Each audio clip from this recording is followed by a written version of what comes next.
The Good, the Bad, and the Ugly is here on 4K Ultra HD Blu-ray, released by Arrow Video. It can be found as a limited edition, available at your UK online retailers. When it comes to iconic westerns, I don't think many would disagree that The Good, the Bad, and the Ugly is one of the top 5 in cinema. The third entry in the Man with No Name series, this film is arguably much grander in scope than the previous two films. While Clint Eastwood is certainly the headliner and Lee Van Cleef is excellent as Angel Eyes, this feels like Eli Wallach's movie with his portrayal of Tuco. When you have to shoot, don't talk is one of my favorite lines in westerns. Tuco is a scoundrel, but you can't help but be gravitated towards him, and I think Eli Wallach plays him to perfection. Aided by Ennio Morricone's epic score, Sergio Leone crafted a masterpiece with this film, and its legacy is undeniable. I would wholeheartedly recommend this film to anyone just getting into westerns, and just as a movie in general, it really is top tier. The Good, the Bad, and the Ugly on 4K Ultra HD Blu-ray has both the international as well as extended cut options, with the extended cut having variations which I'll discuss in a few moments. It has an aspect ratio of 2:3:5:1 with native 4K resolution, and it supports both HDR10 and Dolby Vision. For a list of the equipment I use for my review, please check the video description. Before I begin my actual review of Arrow's 4K edition, just note that this release from the label contains not one, not two, but essentially 6 different cuts of the film, all in full 4K with Dolby Vision.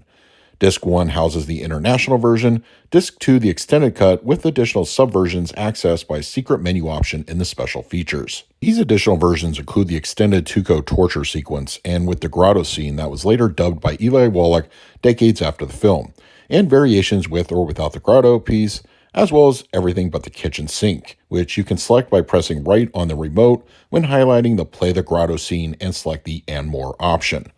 This adds everything, plus 2 additional scenes not previously available integrated into the movie. Some English dialogue is missing, but subtitles are added when needed. I should also note that I will be comparing Kino Lorber's 4K that came out a few years ago, which only includes the 162-minute theatrical cut. Now, as far as the transfer itself, the source, which was given a restoration a while back, looks to be in very good shape. Only a few blemishes persist, an occasional hair or speck for instance. The restoration itself was a result of a 16-bit 4K scan from the original camera negative. There were additional obstacles when putting this particular transfer together. The previous yellow-tinted version, which was replaced by Arrow in favor of the ungraded print, the additional missing footage, etc. Grain is filmic and natural and properly filmic with no issues. Upon firing up the disc for the first time, I immediately noticed just how much more natural the palette looked, especially comparing to the Kino Lorber SDR-only disc. In that version, the palette looks somewhat overcooked, which, if memory serves, Kino used the yellow skewed master for their release. It was noticeable back when that disc was released, but side by side with Arrow, it's even more obvious. Now, I'm not going to say that Kino's transfer is inferior, but the grading and color timing is different and no doubt will be preferred by some. If anything, the film's intentional look has been a source of debate for decades, and each iteration on home media has been the subject of scrutiny. Dusty browns and earthy tones with Arrow's disc show a more natural contrast this go-around. Skin tones exhibit natural warmth, and whites are stable throughout. Black levels offer more consistent depth, with overall shadow detail giving way to improvement. As for detail, it looks very good. Kino's disc was no slouch in this department. Textures on either version showed noteworthy improvements, so the differences between the two is essentially negligible.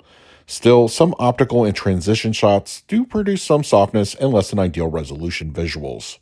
The Good, the Bad, and the Ugly on 4K Ultra HD Blu-ray supports a DTS 5.1 and 1.0 track for both the international and extended cut versions. Both 5.1 and 1.0 options are available for the default versions of the film, but for anything selected through the special features, including the grotto and additional edits, the only offering is the 1.0 audio track.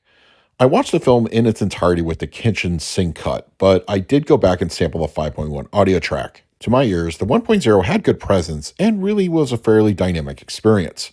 The purist in me enjoyed this one immensely. It didn't have any blemishes or glitches in the source.